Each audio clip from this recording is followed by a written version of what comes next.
Dan saya percaya kalau tingkat kesadaran kita akan anugerah Allah dalam hidup kita, tingkat kesadaran kita akan kebaikan Tuhan dalam hidup kita, saya percaya saudaraku yang kasih oleh Tuhan, kita akan semakin takut akan Tuhan. Kita akan semakin berjuang saudara ya untuk hidup berkenan di hadapannya, mengejar kehendaknya, mencari apa yang dia mau. Katakan haleluya. Saudara yang diberkati oleh Tuhan, kita tahu bahwa kita ada di akhir zaman. Dan kita tahu sebelum Tuhan datang kali yang kedua, Tuhan akan melawat gerejanya. Tuhan akan melawat dunia ini. Seperti yang sudah dinubuatkan dalam kitab Yoel pasalnya yang kedua, bahwa Tuhan akan mencurahkan rohnya ke atas semua manusia.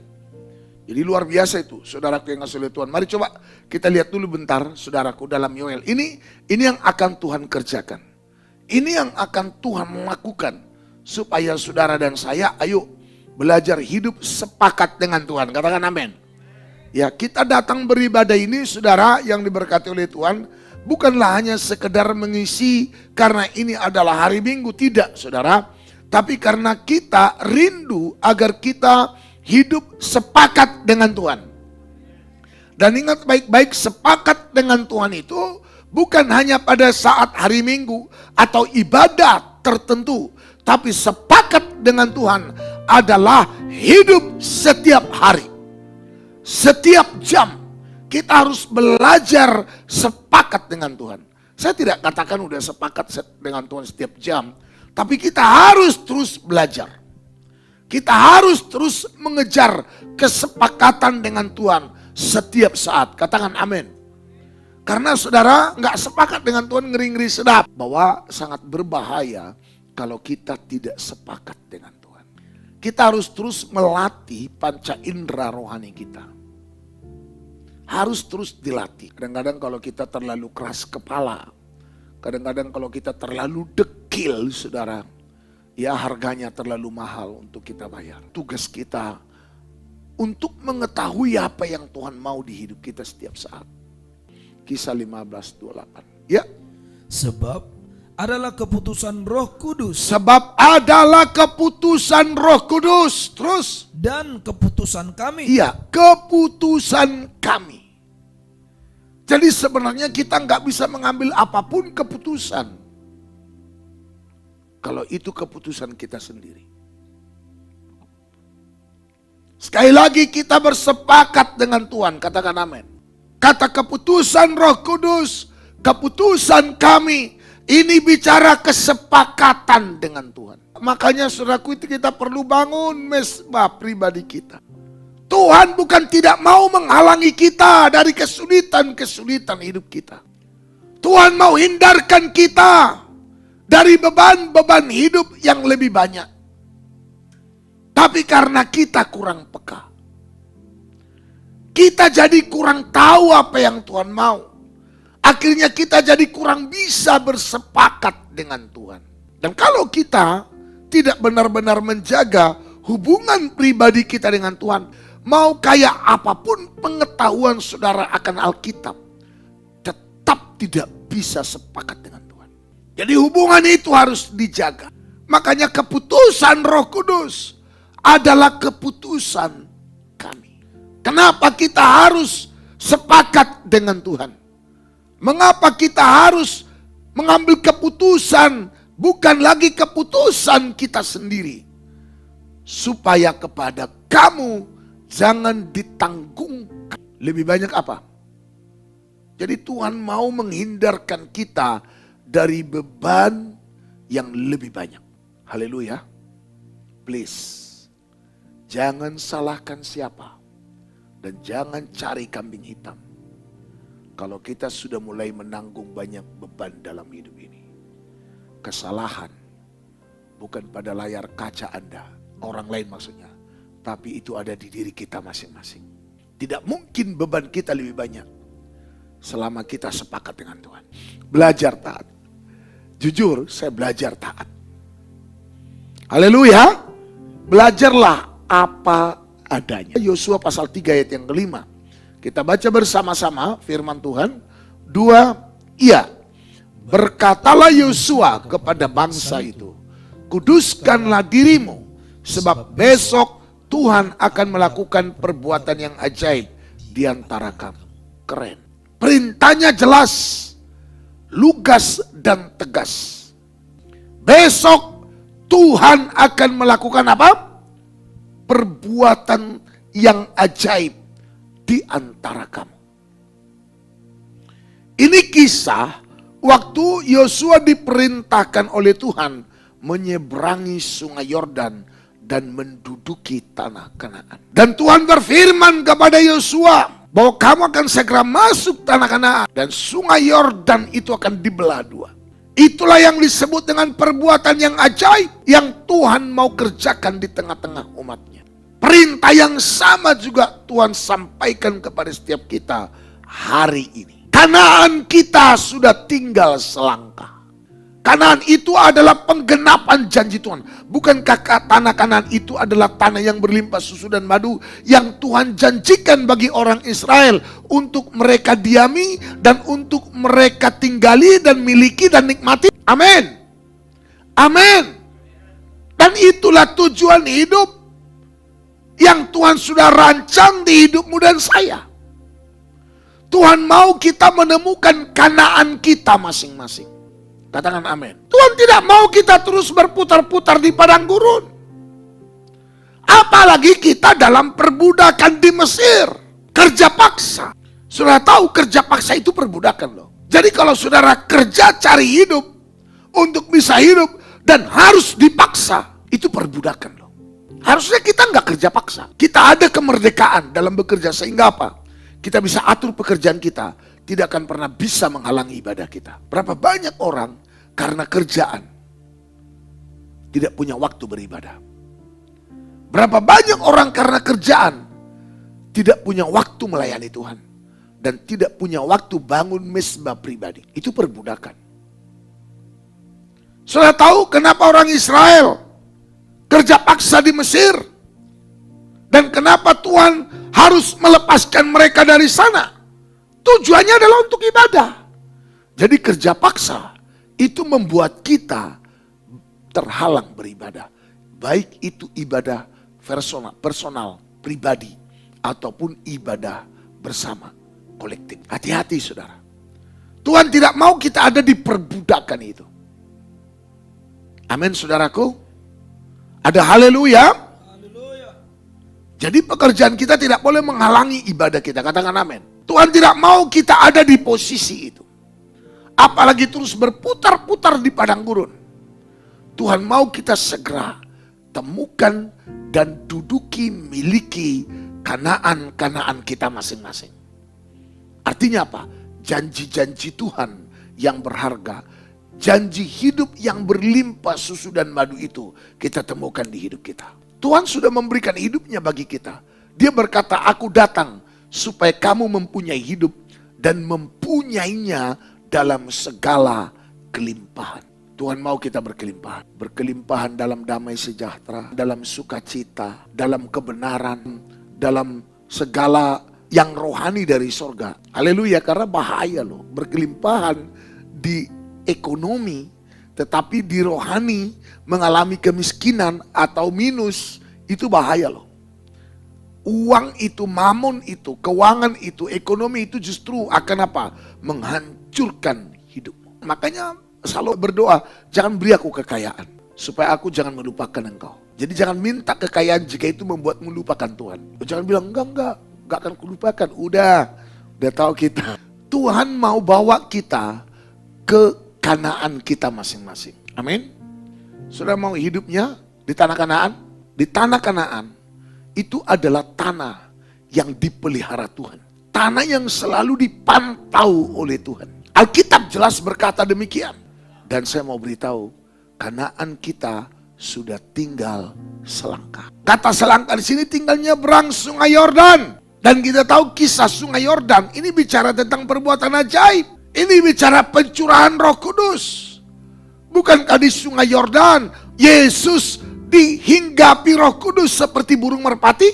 Bukankah dari sungai Yordan akhirnya Elia terangkat ke sorga hidup-hidup? Saudara yang diberkati oleh Tuhan, jadi Tuhan mau lakukan, tinggal selangkah. Saya berharap kita semua bersepakat dengan Tuhan, katakan amin. Lalu apa yang Tuhan katakan bagi kita umatnya? Kuduskanlah dirimu. Marilah kita menanggalkan semua beban dan dosa yang begitu merintangi kita. Beban dosa itu merintangi loh. Ibrani ya pasalnya ke-12 ayat pertama. Ya. Karena kita mempunyai banyak saksi, Ya. bagaikan awan yang mengelilingi kita. Marilah kita menanggalkan semua beban dan dosa yang begitu merintangi kita. Jadi beban dan dosa itu merintangi loh. Merintangi kita bertumbuh dalam Tuhan. Merintangi kita mentaati perintah Tuhan. Termasuk juga merintangi telinga kita mendengar apa yang Tuhan mau. Paham sampai di sini kan?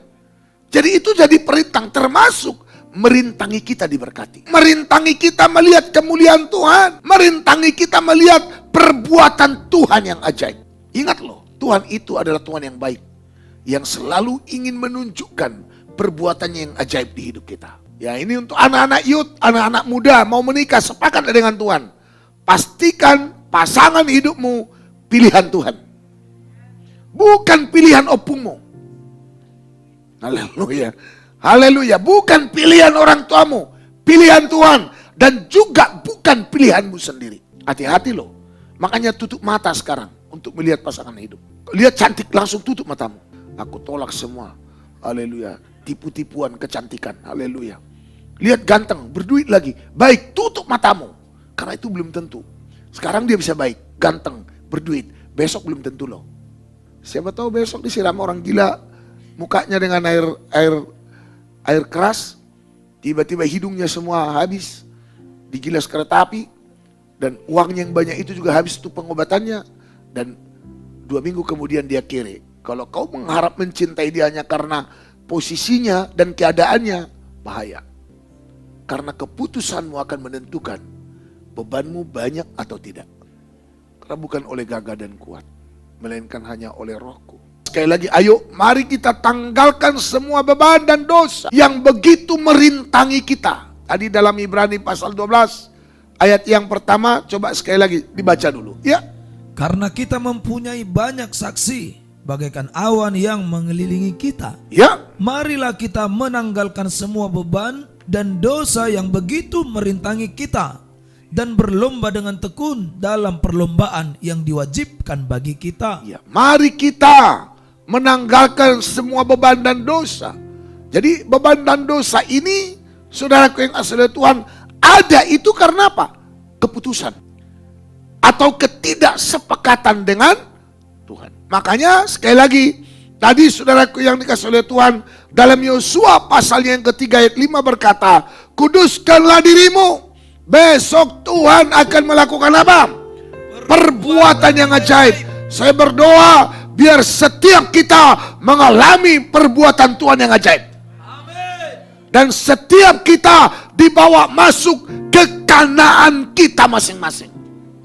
Dan kita menikmati hidup yang diberkati berkelimpahan, yang sumbernya dari Tuhan. Katakan amin. Katakan haleluya. Nah, mengapa kita harus menguduskan diri ini penting? Dalam Yesaya pasal 59 ayat yang pertama. Mari kita buka, kita baca bersama-sama. Kita baca saudaraku. Ya, silakan. Sesungguhnya Ya, tangan Tuhan tidak kurang panjang untuk menyelamatkan. tidak kurang panjang tangannya menyelamatkan. Saudara paham maksudnya kan? Kalau sampai dikatakan tangan Tuhan tidak kurang panjang, itu berarti Tuhan betapa sangat rindu ingin menyelamatkan kita. Dia cukup, bahkan terlalu cukup. Dia sanggup, bahkan terlalu sanggup. Tetapi yang menjadi persoalannya bukan di Tuhan, tapi di kita. Masalahnya bukan karena Tuhan kurang cepat, bukan karena Tuhan mengulur-ulur waktu, tidak. Tetapi persoalannya di kita. Haleluya. Loh, Tuhan, apa kepentingannya? Apa ruginya memberkatimu dan saya? Tuhan gak pernah kekurangan apapun untuk memberikan apapun yang kita butuhkan di hidup ini. Dia adalah Tuhan yang tepat selalu waktunya. Amin. Dia adalah Tuhan yang selalu berada dalam ketepatan. Tuhan. Dia nggak pernah meleset. Walau hanya seinci pun. Dalam segala hal. Sangat sempurna. Makanya firman-Nya jelas berkata, sesungguhnya tangan Tuhan tidak kurang panjang untuk menyelamatkan. Dan pendengarannya juga tidak kurang tajam untuk mendengar. Kalau kita lihat dari ayat ini sebenarnya gak perlu harus doa bagaimana gitu loh. Cukup di hati saja udah cukup. Karena apa? Telinganya bukan kurang tajam untuk mendengar. Tetapi sekarang yang jadi persoalan bukanlah di telinga Tuhan dan juga bukanlah di tangan Tuhan. Tapi persoalan di mana? Ayat 2, ya. Tetapi yang merupakan pemisah antara kamu dan Allahmu ialah segala kejahatanmu. Nah, ini dia masalahnya. Jadi kita yang memisahkan diri kita dari Tuhan. Dengan apa? Perbuatan jahat kita. Apa itu perbuatan jahat? Ketika kita mengambil keputusan. Dan keputusan itu adalah keputusan kita sendiri. Tidak sepakat dengan Tuhan. Sama-sama katakan dengan saya, sepakat dengan Tuhan. Ayo jadikan hidupmu bait sucinya yang bisa dituntun oleh Tuhan. Bagaimana kita mau mentaati firman-Nya kalau kita nggak bisa sepakat dengan Roh Kudus-Nya? Makanya apa kata Tuhan Yesus? Jangan tinggalkan Yerusalem sampai janji Bapa itu digenapi. Aku akan minta kepada Bapa supaya diutus Roh-Nya kepadamu untuk menyertaimu. Dan lewat Roh Kudus inilah kau akan dituntun ke dalam seluruh kebenaranku. Lewat Roh Kuduslah kau akan ngerti apa yang di hati Bapa. Lewat Roh Kuduslah kau akan paham apa yang kumaksud, kata Yesus. Tanpa Roh Kudus, coba lihat sebelum Roh Kudus dicurahkan, paham gak rasul-rasulnya dengan semua yang Yesus sampaikan? Enggak. Bolak-balik Yesus ngomong terus terang loh. Anak-anak, aku akan mati loh. Dan aku akan dibunuh. Dan itu harus terjadi untuk menggenapi firman Allah. Karena memang untuk itulah aku datang. Tetapi ingat, kamu tidak sendirian. Aku akan bangkit pada hari yang ketiga. Semua mendengar itu berulang-ulang. Betul nggak? Bukan sekali, dua kali Tuhan ngomong itu sebelum dia ditangkap dan mati. Tapi sudah tahu, nggak ngeh. Nggak ngeh. Nggak ngeh. Bahkan murid-muridnya, Tuhan menjauhkan itu daripadamu guru. Janganlah itu terjadi. Masih berani-beraninya lagi Petrus ngomong begitu. Dan bahkan sudah terjadi pun. Dan Yesus sudah tidak ada di kubur. Pun murid-muridnya masih banyak yang meragukan kebangkitannya. Betul tidak? Makanya di Kisah Para Rasul, waktu mereka bertemu di Taman Getsemani, di atas Bukit Zaitun, sebelum dia terangkat ke surga, waktu Yesus menampakkan diri di sana, beberapa orang ragu-ragu. Matius 28:17 katanya. Ya. Ketika melihat dia, Ya. mereka menyembahnya. Terus? Tetapi beberapa orang ragu-ragu. Iya. Beberapa orang ragu-ragu, saudara. Ini sebelum Yesus terangkat ke surga. Karena judul perikopnya adalah perintah untuk memberitakan Injil. Baru setelah itu, Yesus memerintahkan mereka memberitakan Injil, lalu dia terangkat ke surga. Nah, waktu ketemu, waktu mereka melihat dia, memang mereka menyembah. Tapi beberapa orang apa? Ragu-ragu. Gila gak? Langsung loh Yesus loh. Bukan lewat pendeta berita itu. Langsung pribadi Yesus yang ngomong. Pun masih ragu-ragu. Karena apa? Karena Roh Kudus belum dicurahkan. Roh Kudus akan membuat saya dan saudara benar-benar menyadari akan kebenaran ilahi. Katakan amin. Tanpa itu, saudara mau belajar kayak apapun untuk mencoba memahami, omong kosong. Selama Roh Kudus tidak dikaruniakan dan menolong kita untuk memahami kebenarannya. Makanya saudaraku yang diberkati oleh Tuhan, ini yang kita rindukan. Pencurahan Roh-Nya yang besar itu segera terjadi di tengah-tengah kita. Katakan haleluya. Supaya jangan ada lagi di antara kita yang masih ragu-ragu. Ragu-ragu melayani, masih gamang, masih ragu-ragu, saudaraku mengambil keputusan, ya, dan ragu-ragu memberi hidupnya sepenuhnya kepada Tuhan. Itu dijauhkan dari setiap kita. Katakan haleluya. Semua keraguan dihalau dari kita. Katakan haleluya. Amin. Nah, saudara yang dikasih oleh Tuhan jelas tadi. Jadi bukan kurang panjang tangan Tuhan untuk menolong. Bukan kurang tajam pendengarannya untuk mendengar. Tetapi yang menjadi pemisah antara kamu dan alam ialah apa?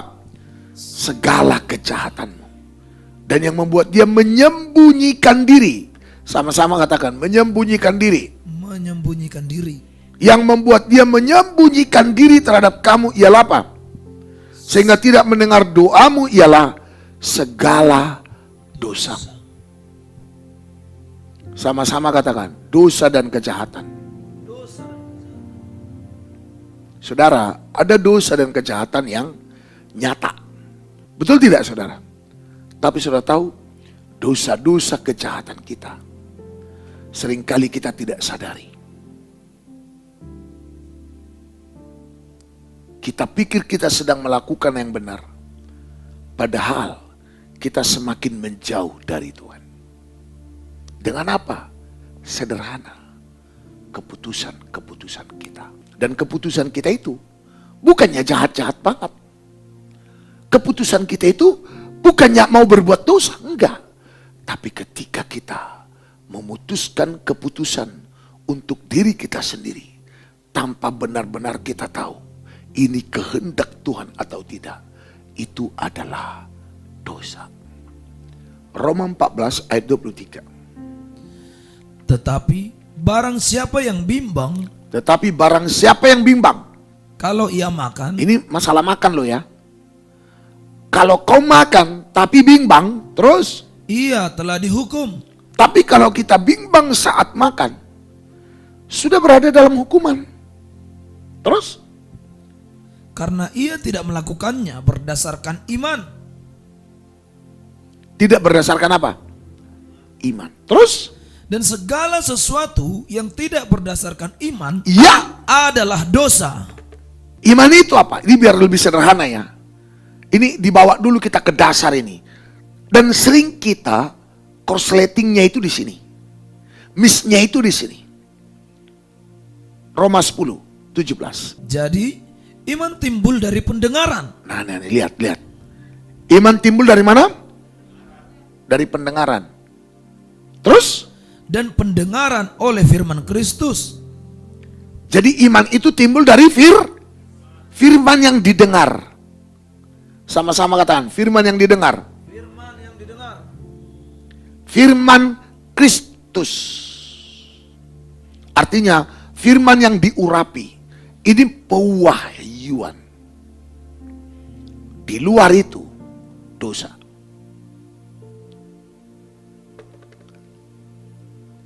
Lihat saya. Saudara boleh kutip-kutip ayat untuk melakukan satu dan lain hal. Tapi kalau saudara nggak tahu persis itu yang Tuhan mau untuk kau lakukan, itu dosa loh. Walaupun saudara mengutip ayat melakukan itu. Nangkap sampai di sini. Lihat saya semua. Waktu orang-orang Farisi membunuh Yesus, mereka kutip ayat enggak? Waktu orang-orang Farisi menyerang Yesus, mereka kutip ayat enggak? Hello? Kutip ayat. Karena apa? Mereka selalu bilang begini, mana ada nabi dari Nazaret? Di mana ditulis di Alkitab seorang nabi akan bangkit dari Nazaret? Gak ada. Makanya waktu dibilang Yesus orang Nazaret dan dia adalah nabi, apalagi Mesias, makanya mereka bilang penyesatan. Paham sampai di sini? Lihat saya semua. Justru pengertian firman-Mu yang keliru itu bisa membuat langkahmu semakin jauh dari kehendak Tuhan. Dan bahkan mampu membunuh Yesus tanpa rasa bersalah. Itulah orang Farisi. Dan yang membunuh Yesus itu otaknya adalah orang Farisi. Siapa orang Farisi? Ahli Taurat. Yang tidak berani bertindak kalau tidak berdasarkan kitab suci atau ayat firman. Paham sampai di sini? Itu ngeri-ngeri sedap. Sepakat dengan Tuhan. Sama-sama katakan saya, sepakat dengan Tuhan. Segala sesuatu yang tidak berdasarkan iman adalah dosa. Dan iman itu timbul dari pendengaran. Dan pendengaran oleh firman yang diurapi. Yang diurapi. Makanya saudara harus peka loh, lagi dalam khotbah seperti ini pun. Bisa tiba-tiba kata-kata yang sedang saudara dengar. Atau ayat yang sedang dibuka. Itu tiba-tiba kayak nancap ke hatimu. Jep. Dan itu Tuhan sedang meremakan firman-Nya bagimu. Dan kalau engkau mau baik-baik mendengar, maka kau harus segera tangkap itu. Dan pegang. Dan mulai kerjakan. Kalau engkau merasa ada perkataan dari orang-orang yang memberitakan firman Tuhan, itu kayak masuk ke hatimu. Lalu apalagi karena firman itu bisa saja seperti menegur. Bisa saja seperti menghalangimu untuk mengambil keputusan. Contohnya kayak saya mau mobil ini. Makanya saya bilang, besok saya kembalikan. Kadang sakit apa yang Tuhan katakan kepada kita. Tapi belajar taat. Abraham juga hatinya kesel loh. Ketika Tuhan perintahkan, suruh pergi tuh si Hagar sama anaknya. Hatinya sebel loh. Tapi karena itu perintah Tuhan, dia belajar taat. Bukan kurang panjang tangannya menolong. Tapi bukan kurang tajam juga telinganya mendengar. Tetapi yang menjadi penghalangnya adalah dosa kejahatan kita. Dan dosa kejahatan itu ketika kita melakukan sesuatu tanpa iman. Sudah tidak dengar-dengaran lagi pada firman. Jadi saudara, ayo belajar taat. Katakan amin. Supaya kepada kita jangan ditanggungkan lebih banyak beban. Dan mari tanggalkan semua beban dan dosa yang begitu merintangi. Katakan haleluya. Lakukan segala sesuatu dengan iman. Bukan diiman-imani. Jadi iman itu timbul dari pendengaran. Jadi pastikan dulu saudara mendengar firman dari mulut Tuhan. Makanya kalaupun saudara baca ayat, coba, wah ini ayat ini bagus ini untuk dilakukan. Bagus, tapi coba lagi gumuli. Bagaimana Tuhan? Kalau dorongannya makin kuat, segera action. Dan kalau melakukannya sepertinya kita akan mengalami kerugian, kita akan sepertinya akan seperti dipermalukan. Gak apa-apa. Belajarlah menyangkali diri memikul salib. Karena firman dan belajar mentaatinya. Katakan amin. Maka saudara akan lihat kemuliaannya akan nyata. Maka perbuatan ajaib akan Tuhan kerjakan. Yang terakhir nih, 1 Yohanes pasal pertama ayat 8. Jika kita berkata Ya, bahwa kita tidak berdosa, kalau kita berkata kita nggak berdosa, ingat loh, semua yang tidak berdasarkan iman adalah dosa. Mempersembahkan persembahan pun, kalau bukan karena dengar-dengaran pada firman, dosa loh. Makanya jangan memberi persembahan sesukamu. Ada orang memberi 1/10 sesukanya. Ikuti aturan firman. Alkitab mencatat 1/10 itu contoh ya, contoh kecil loh. Dari segala penghasilan. Tapi kita sering apa? Sunat-sunat. Nanggap nggak kira-kira sampai di sini? Kalau kita tidak dalam ketepatan, itu tidak iman lagi. Karena ingat loh, saya udah sampaikan juga kemarin dalam ibadah Misbadupa di Medan, bahwa kita ini adalah jemaat Batu Hidup loh. Kita gereja Batu Hidup, amin. Kalau kita gereja Batu Hidup, itu berarti kita adalah keturunan Abraham yang wajib hidup dan mengikuti iman Abraham. Dan Abraham melakukan semuanya tepat seperti yang Tuhan katakan. Katakan haleluya. Jadi kita harus belajar melakukan firman dalam ketepatan. Sudah tahu dosa dari kata Yunani hamartia. Hamartia itu artinya tidak tepat sasaran. Kalau contohnya kayak ibarat pemanah, harus di tengah, kan ada titik itu di tengah. Itu targetnya. Ada lingkarannya, terus ada titik. Saudara, yang benar-benar pemanah tangguh kalau pas anak panah itu nancap di titik itu. Kalau titiknya kena sedikit, itu belum. Tapi kalau pas di pusat titik itu, nancap, itu dia baru pemanah yang benar. Nah, seperti itulah kata dosa. Jadi kalau nggak tepat, makanya Nuh membangun bahtera itu tepat seperti yang diperintahkan oleh Tuhan. Musa membangun kemah suci itu tepat seperti yang diperintahkan oleh Tuhan. Semua dalam ketepatan. Nah, mari kita juga, saya apalagi, doakan. Kita saling mendoakan supaya kita semua ada dalam ketepatan. Jangan sampai ada yang terpotong. Kita hidup sepakat dengan Tuhan. Katakan amin. Jangan ada lagi beban dan dosa yang merintangi kita. Makanya ayo kita berkata, peganglah tanganku Roh Kudus setiap saat. Ku tak dapat hidup sendiri tanpa Rohmu. Katakan haleluya. Kiranya doa saya, panca indera rohani kita semakin dipertajam hari-hari ini.